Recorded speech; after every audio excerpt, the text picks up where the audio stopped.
What's up, What's up, everybody? everybody? What's going on? Welcome to the Mindset Mogul podcast. This is Josh Jacobs and Bradley Mora, and we're here to talk about discipline today, which is probably the number one thing it takes to become a mindset mogul. So super excited to dive into the discussion today. How you doing, Brad? I'm doing fantastic. I think talking about discipline is probably our favorite topic because it is foundationally the most important thing that you can get right in the progress to become the person you want to be, in hitting your goals, and really, we'll talk about this, feeling good about yourself. And I don't think people normally connect the idea of discipline, which oftentimes can have a negative connotation to it. Like you're disciplining a child. Whereas when we think about discipline, discipline is freedom, discipline is opportunity, and discipline is ultimately living the life you want. And so I think the most important thing we're going to do today is connect this idea of discipline to a feeling. 100%. And it's something that you have complete control over as a human being. So, and we like that. We like to talk about things that you have complete control over. Love controlling the controllables. Absolutely. So I think the first thing we should talk about is just what is the biggest problem that people have today with being disciplined. And I think that, at least speaking from personal experience and seeing other people talk about this in their books and podcasts and interviews and everything, is just basically not being able to do the work when you don't feel like it. Meaning when you wake up in the morning and you know you need to work out, your discipline tells you should go work out, but your motivation or your feeling tells you to stay in bed. Or eating healthy, you feel like eating a pizza, so you're going to eat a pizza, even though your discipline tells you should have a salad. Or X, Y, and Z. There could be so many different scenarios where this is the case, but what it really means is you're not doing the shit you need to do because you don't feel like doing it. And discipline is doing that shit that you need to do even when you don't feel like doing it, and compelling yourself to take that action even when you don't feel like it. So that is the number one problem when it comes to living a disciplined lifestyle. And most people can stick to something for 3 or 4 days. Most people make their New Year's goals and they stick to them for a week, and then they fall off because that feeling of wanting instant gratification becomes more powerful than the feeling of whatever your goal is for having that disciplined lifestyle. So I think one of the key points here is you have to really want whatever it is that you are being disciplined for more than you want that instant gratification. And I think if we tie what discipline will provide in your life to a feeling, it will resonate with why it's so important and why it's much more powerful than giving into whatever that instant gratification pull is, the staying in bed, the eating the chocolate, whatever it is. There's something deeper that discipline can give you that will far outweigh the feeling of instant gratification.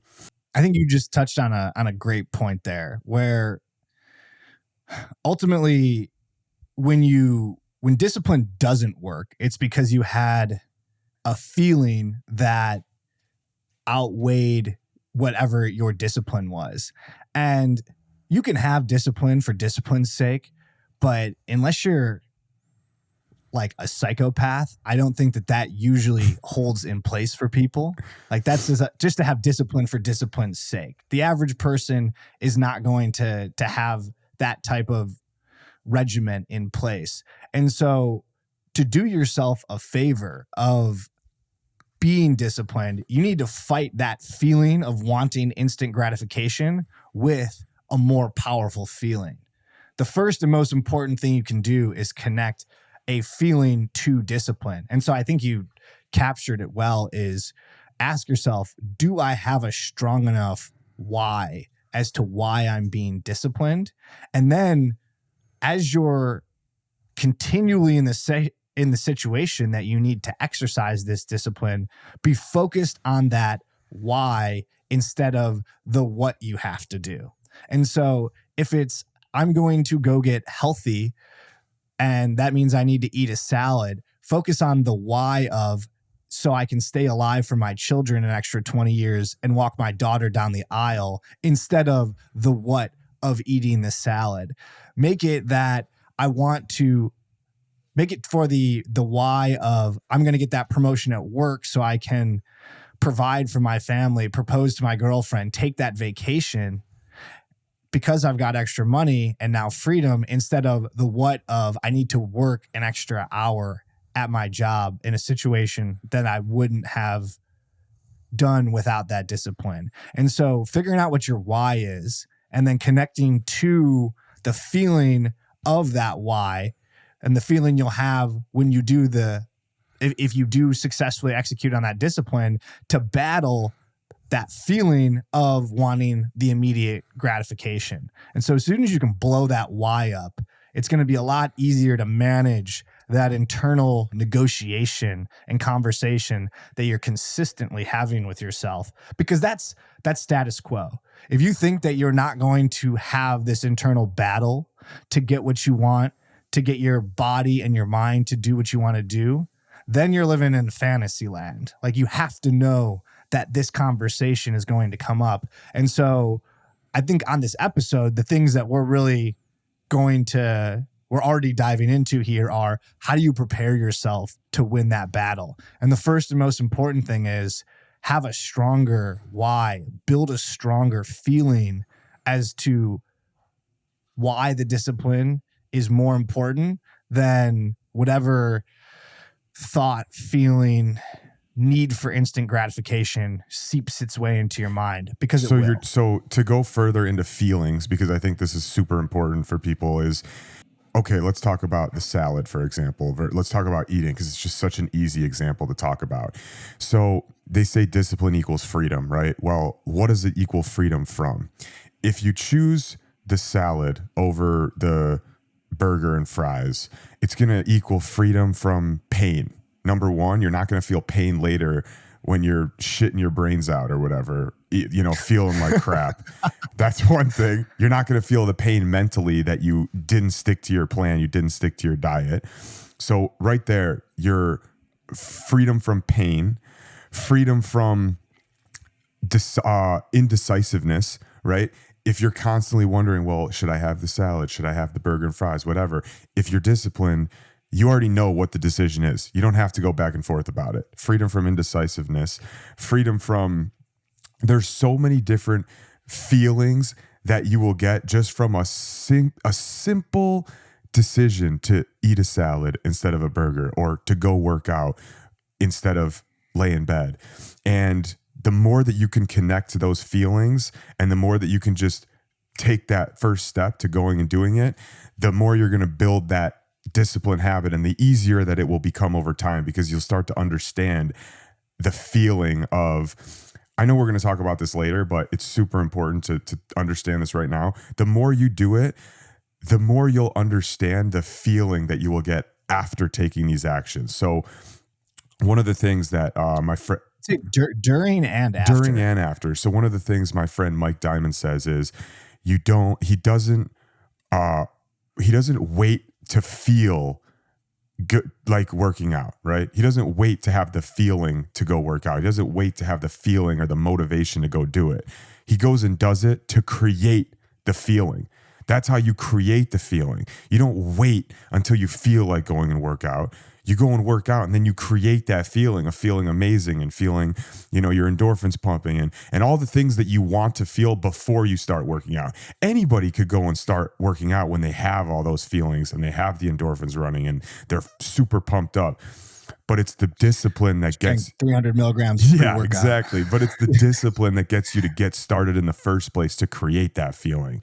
And, the more and more you do that, the more and more you'll you'll associate your decision in the moment with how you're going to feel after, versus the instant gratification that you get in that very moment.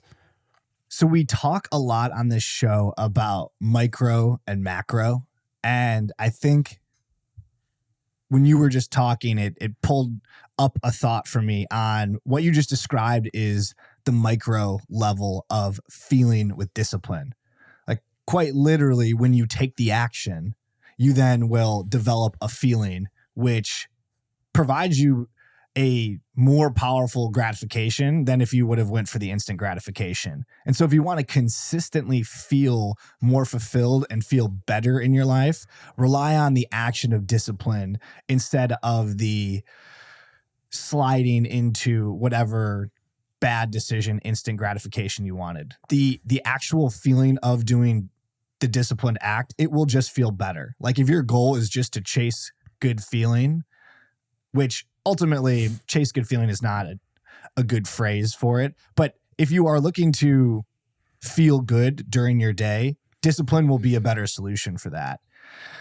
But then if you take it one level higher and we think about it on a macro level, I'm thinking back to times that you've talked to me about how you think about discipline and the impact it has on your life. And when you're stringing together discipline and you're consistent, how that impacts the bigger picture for your life and how you feel. And so can you talk to the audience a little bit about how discipline impacts the way you feel at a macro level when you are consistent over time? Yeah. So I look at living a disciplined life as kind of like this linear progression towards my mission and goals in life. The more that I stick to my discipline routine, the closer and closer I get to, the more aligned I feel, the closer I get to my mission, the closer I get to accomplishing my goals.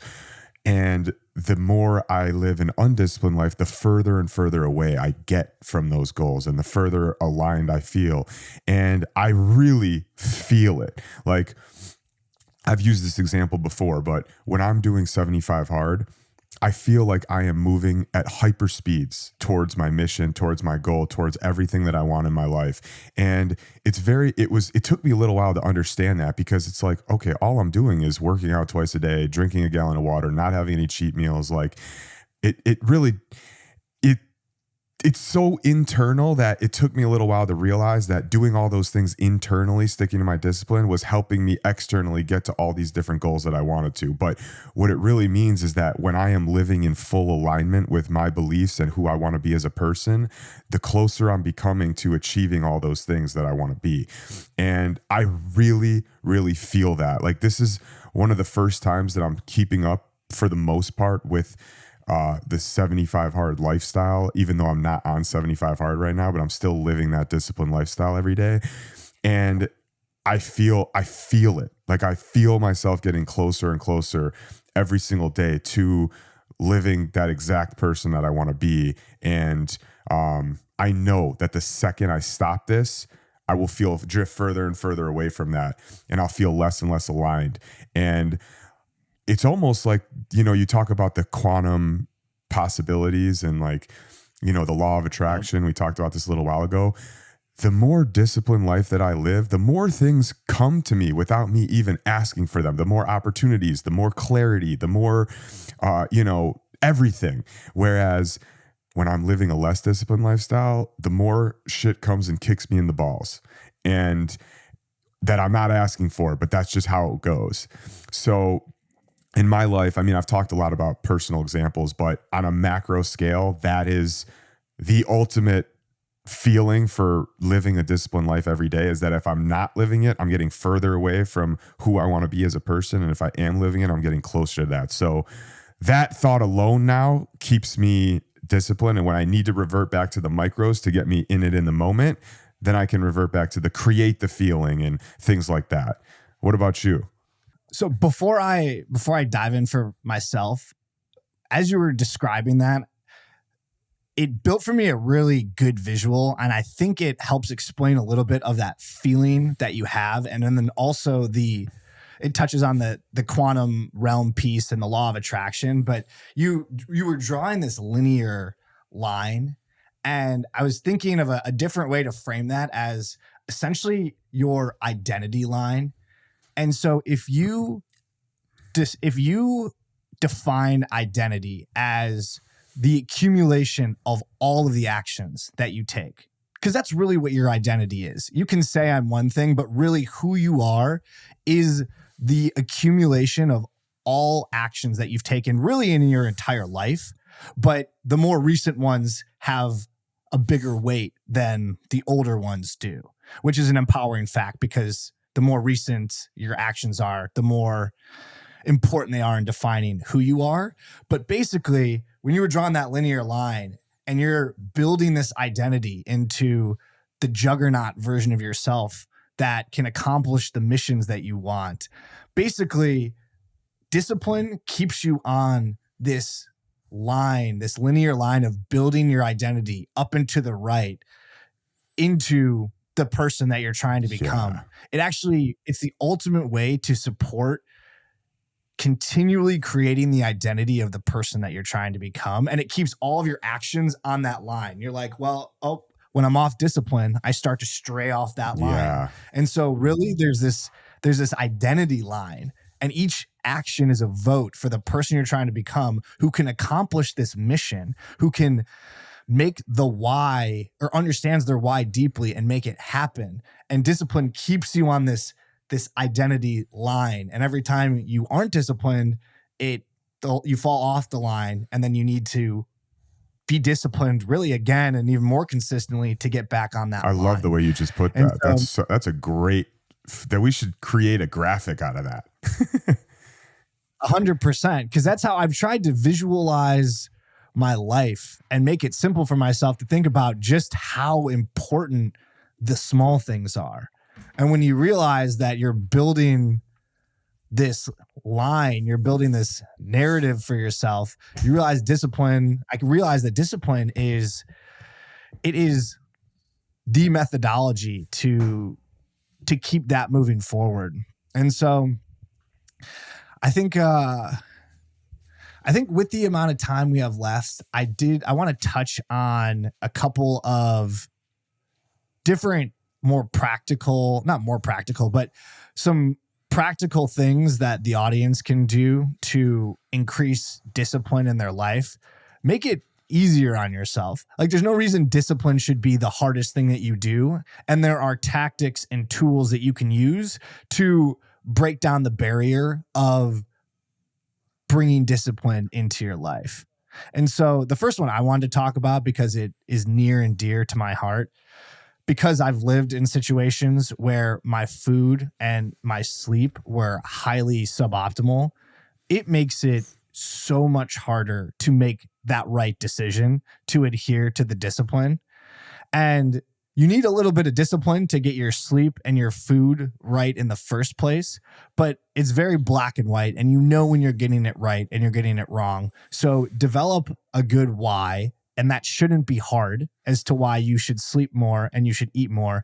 But the reality is your brain function, your neurobiology, the chemistry of what is going on inside of you is a huge factor in how your thoughts are going to play out, and your ability to get the momentum, get that first momentum needed to be a disciplined person. And so build a foundation in your body.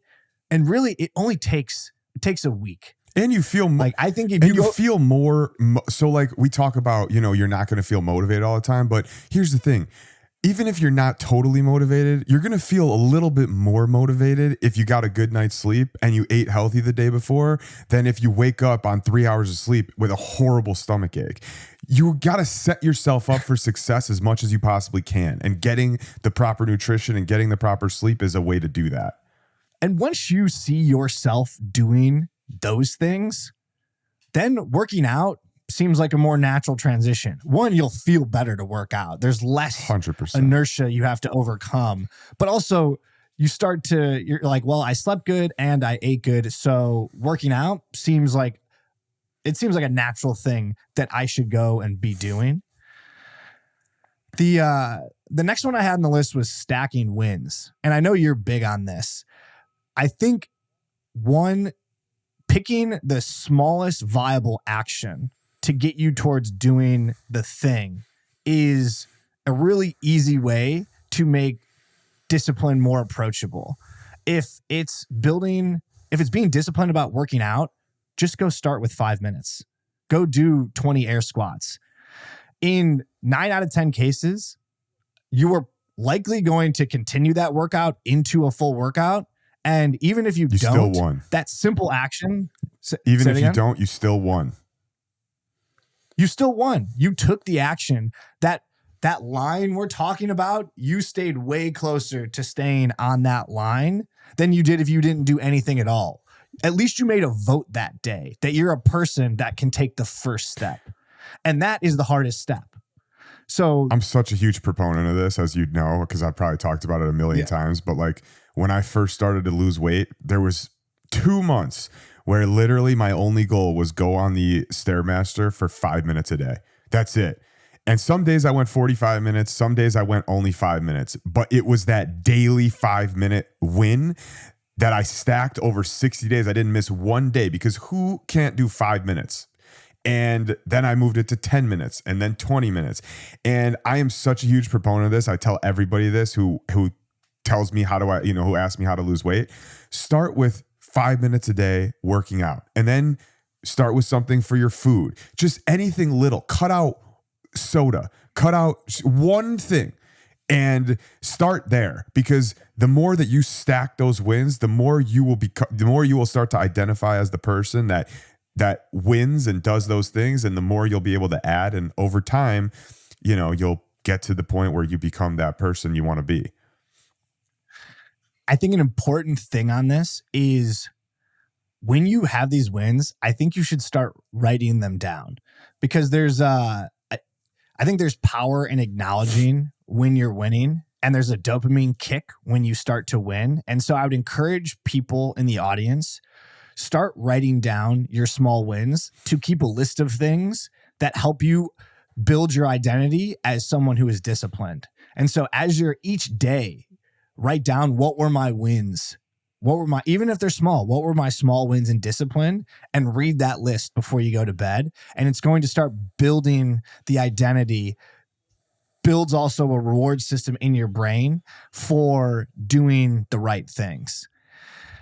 I had a note on stacking wins just around repetition. And repetition is something that I think we're going to continue to bring up on this show. But I just wanted to call out, in the spirit of just this concept of stacking small wins, like the concept of doing something over and over again is the most important part.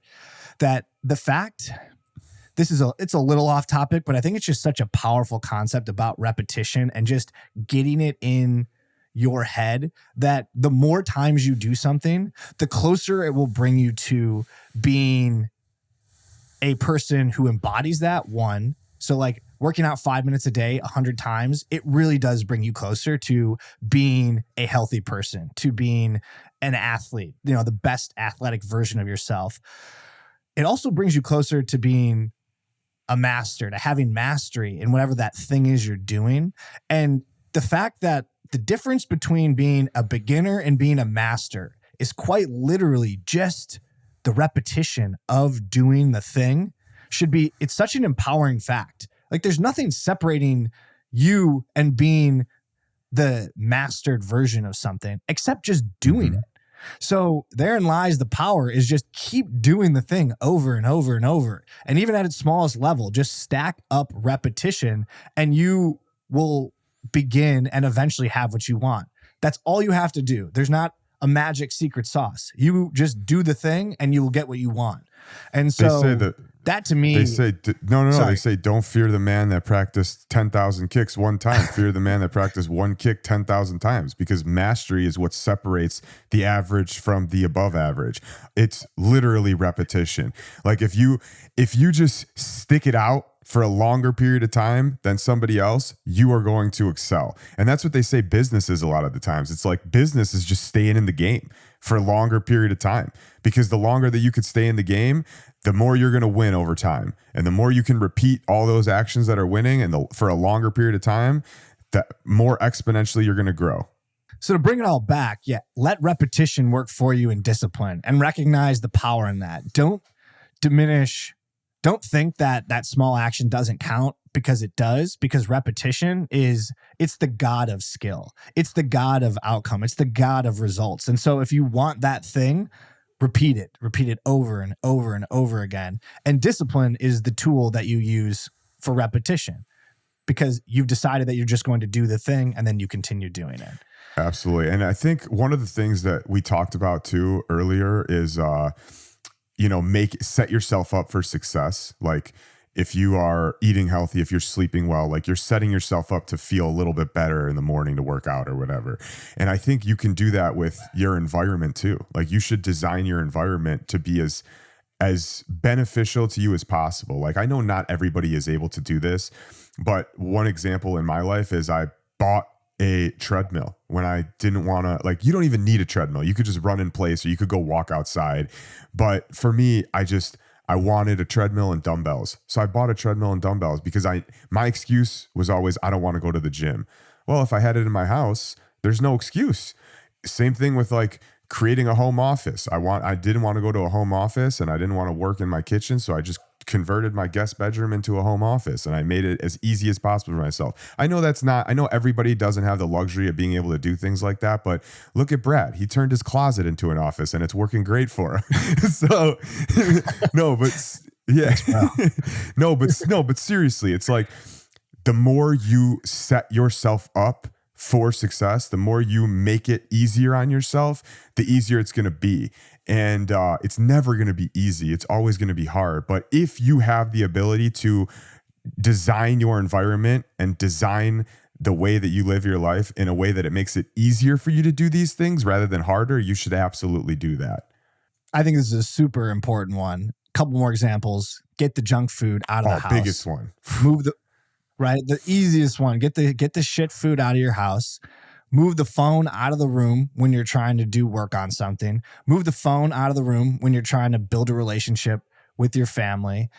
If you are going to the gym, put like the workout clothes out the night before so that you're not. I've had that battle before. I'm like rumbling around in the dark, trying not to wake up my girlfriend, looking for my gym clothes, just being like, God, fuck this shit. Like, God damn it. And like, I still went, but it was harder to get there. And so make it one step, put yourself one step closer every time you can, because the point of discipline isn't for things to be hard. It's okay to try and make things easier on yourself. We're talking about just getting it done. You know what needs to get done. If you can make it easier on yourself, do it. And so I think designing your environment is it's a critical way actually to, especially early on before the muscle of discipline is truly developed, to allow things to be easier on yourself. Agreed. I think we're getting low on time here, but I think we should go into maybe some of the things that we can do at home to become more disciplined, and some exercises. I like what you put down here about, accountability partner and self contracts and things like that. I think we can quickly touch on that, and then I'll run the exercise, and I think we can wrap it up. Yeah. So yeah, an important one that Josh and I have been developing, purely like we use each other as accountability partners. And so this has been very top of mind for us. But if you can find a friend, a coach, a colleague who can be a pain in the ass about what it is that you're trying to accomplish, those are the best types of accountability partners. You don't want somebody who's going to be patting you on the back for like trying to do something. You want somebody who says, send me a picture of you at the gym every day of the week, and when you don't, Venmo me $10. And like that kind of pain in the ass type of person who's going to hold you accountable. The other concept Josh mentioned is this one of self-contracts. And I think we talk about this a lot, but you need to make a decision, and it's a lot easier to identify. And this is with everything. You need to make a decision. And here you need to make a decision to be disciplined. So you need to make a decision on what are your non-negotiables? What are you being disciplined about? And so as opposed to being like, I'm going to be somebody who works out, no, you're going to write a contract with yourself that says, I work out 5 times a week. And then you're going to sign it with yourself. And then even better, have an accountability partner sign on that as well. But now you've got it on paper, preferably out in the house, as a constant reminder of what you signed up for. There is no black and white. This is, you said you were going to do this, and so now the decision's been made. And so it should unlock discipline because it's very clear to you that you decided that you want to do this. And so bringing that now back to the exercise, the first thing before you start deciding what your discipline stack is identify what commitments have you made that you have not been following up on. And I think it's a good time of year for that, since we're at the end of February and there's probably a lot of people who had New Year's resolutions that have fallen off. And so that's generally a good place to start. But repeating that, what commitments have you made that you have not been following up on? So essentially, where have you been lacking discipline on things that you've identified that you care about and that you want to be taking action on? So identify those things and now write down the why for those things. Why did you care about them when you identified them in the first place? Why, when you do them, is it going to have a positive impact in your life? Who does it help in your life when you do these things? Who are you doing it for? Why are you doing it? How does it connect to your mission? And so make sure that those things, figure out, are they things that you actually do care about and want to do?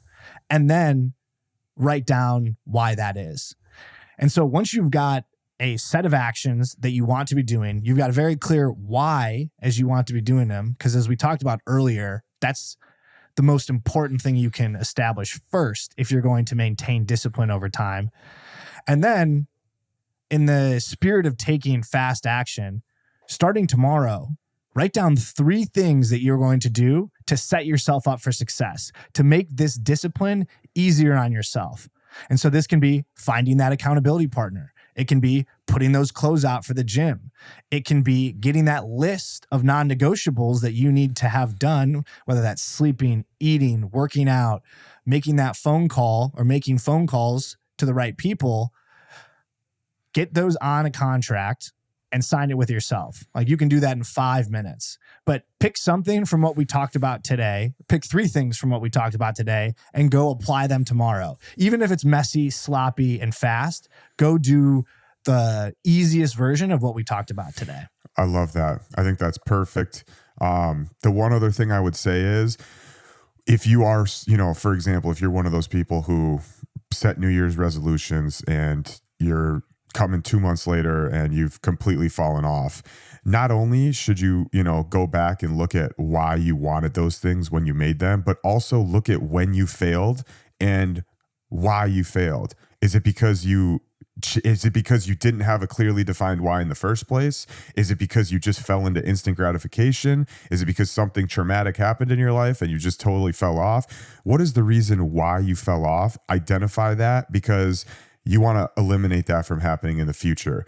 And if you can understand the reason when you fell off, you might be able to understand a little bit more about yourself and the decisions that you make, and ultimately be able to decide, well, which is more important, the reason why I stopped or the reason why I came up with this in the first place. And next time that you have that decision in your head, you can go back to, this is why I stopped last time, this is why I started. Which one is more important? So I think we can leave you with that, unless you got anything else, Brad. One final build off that is, you can then also design the things to make it easier around the things that you slipped up before potentially. Like, if the problem was that the food, like bad food, was in the house and that is what led you down the bad path, then obviously designing your environment is going to be the solution to that problem. And so it may not work for everything. And to your point, the why is the most important first thing, and that self-awareness around that. But then also designing tactics to make it easier on yourself can be specific to those things that had happened in the past. Yeah. Awesome. All right, cool. Well, this was great. Always love talking about discipline. Everybody, thank you so much. We would appreciate it if you subscribe to our YouTube channel, follow us on Apple, Spotify, all the good platforms, wherever you're at. Leave us a review. We really appreciate it, and we will see you in the next one. Later.